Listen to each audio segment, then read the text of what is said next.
Hello दोस्तों, आज मैं आपके लिए बहुत ही शानदार कंपनी लेके आया हूं।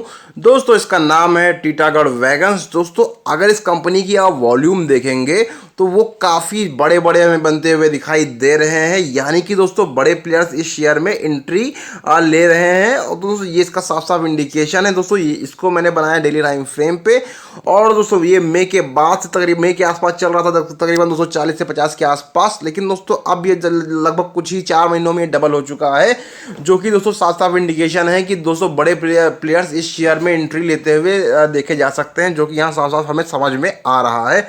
तो दोस्तों, अब इसको मैंने बनाया है वीकली टाइम फ्रेम पे। और दोस्तों, वीकली टाइम फ्रेम पे बनाने के बाद हमें ये दिखाई देता है कि दोस्तों ये शेयर या तो वो सिर्फ चढ़ता है, या तो दोस्तों इसमें गिरावट रहती है। देखिए, या तो चढ़ रहा है या तो एकदम से गिरावट आ गई। तो यहाँ भी दोस्तों गिरावट आ गई। यानी कि दोस्तों, ये शेयर मोमेंटम बेस ऐसा नहीं है कि हमेशा एक तरीके का मोमेंटम बना रहेगा।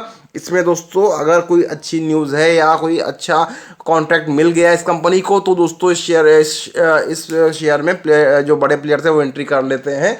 और जब उनका अच्छा प्रॉफिट हो जाता है वो इस शेयर से निकल जाते हैं। ये दोस्तों मुझे नहीं लगता कि ये लॉन्ग टर्म की कंपनी अभी साबित हो सकती है। पर दोस्तों हमें इस कंपनी पे नज़र जरूर रखनी चाहिए, क्योंकि दोस्तों बड़े प्लेयर्स इसमें एंट्री ले रहे हैं। यानी कि कोई ना कोई अच्छी बात जरूर है जो इस कंपनी में दोस्तों हो रही है और हमें नहीं पता है। इस जगह दोस्तों अगर आप वॉल्यूम देखेंगे तो काफ़ी ज़्यादा बड़े वॉल्यूम और बहुत ज़्यादा वॉल्यूम यहाँ पे आए हैं।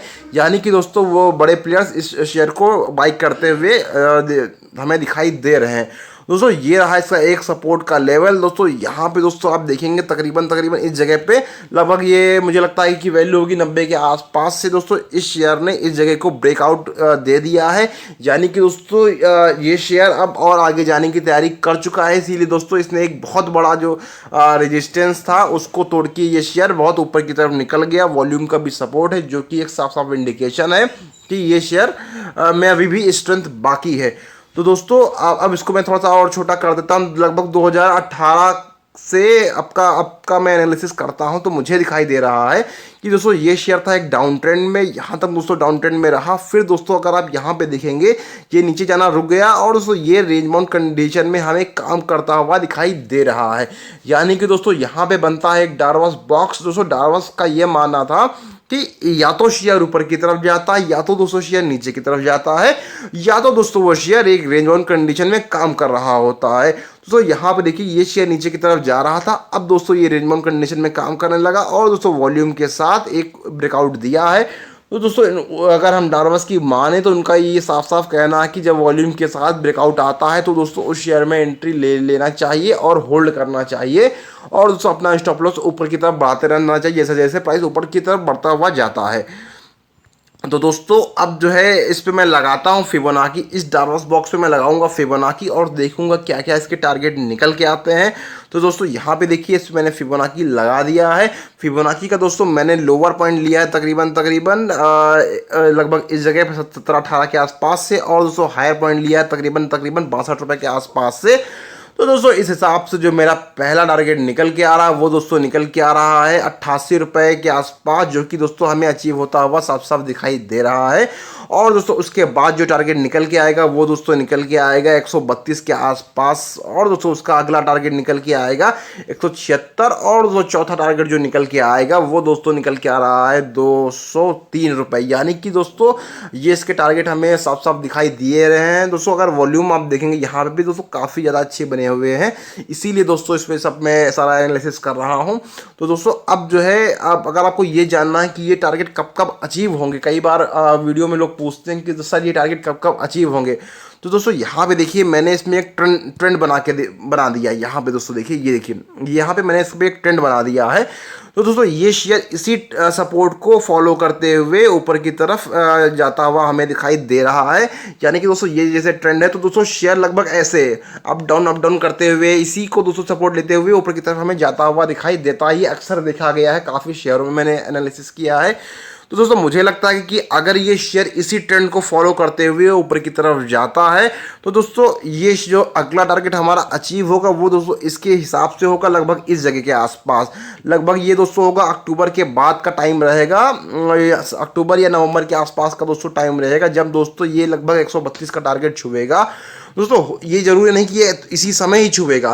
दोस्तों हो सकता है कि ये शेयर एकदम से बुल हो जाए और दोस्तों ये शेयर यहाँ पे पहुँच जाए, फिर दोस्तों कुछ समय रेंजबाउंड कंडीशन में आते हुए फिर दोस्तों यहाँ पे आए। ऐसा नहीं कि तुरंत ही सिर्फ ऐसे ही शेयर जाएगा, हो सकता है शेयर ऊपर की तरफ जाए और फिर यहाँ पे आने के समय कुछ समय के लिए रुक जाए और अपना टाइम जो है जब यहाँ पे आ जाए तब दोस्तों ये शेयर ऊपर की तरफ ब्रेकआउट मारे। तो दोस्तों ये इसके टारगेट अचीव होने का समय है। पहला दोस्तों है तकरीबन इस जगह, ये है नवंबर के अक्टूबर या नवंबर के आसपास का समय। दोस्तों उसके बाद जो टारगेट निकल के आ रहा है वो दोस्तों लग रहा है फरवरी या मार्च के आसपास का समय है निकल के आ रहा है। और दोस्तों उसके बाद का जो ये टाइम है लगभग निकल के आ रहा है अप्रैल के बाद। दोस्तों ये इसके टाइम निकल के आ रहे हैं, पर दोस्तों ये बिल्कुल एक्यूरेट नहीं है। इसे सिर्फ आप और सिर्फ ऐसे ही समझ लीजिएगा। ये बहुत ज़्यादा इसकी एक्यूरेसी है, ये इस बात की मैं गारंटी बिल्कुल भी नहीं ले सकता, क्योंकि दोस्तों ये शेयर मार्केट है, यहाँ पे फ्यूचर प्रेडिक्ट कर पाना बहुत ही मुश्किल है। सिर्फ मैं कुछ इंडिकेटर का जो मुझे फेवरेट इंडिकेटर जिन पर मैंने काफ़ी समय काम किया है वो इस्तेमाल करके मैं आपको बताता हूँ कि हाँ आपको इस शेयर में एंट्री लेना चाहिए या नहीं। तो दोस्तों अब यहाँ पे देखिए इस पे मैं लगाऊंगा RSI। दोस्तों हमें इसके टारगेट तो मालूम पड़ गए हैं, अब क्या हमें शेयर में अभी एंट्री लेना चाहिए या नहीं, ये सारी बातें जानने के लिए हमें इस शेयर पे RSI लगाना होगा। दोस्तों अब मैं इस पे लगा दिया हूँ, आर बॉट जोन में हमें घूमता हुआ दिखाई दे रहा है। तो दोस्तों मुझे नहीं लगता कि तुरंत आपको एंट्री लेना चाहिए, पहले इसका हमें डेली टाइम फ्रेम पे इसका RSI देखना चाहिए। दोस्तों यहाँ पे साफ साफ इंडिकेशन है कि इसकी RSI काफ़ी ज़्यादा है। और दोस्तों वीकली टाइम फ्रेम पे इसमें एक करेक्शन जरूर आएगा, हो सकता है वो करेक्शन छोटा ही हो, पर दोस्तों करेक्शन एक आना बिल्कुल लाजमी है, ये बात जो है दोस्तों आप समझ लीजिए।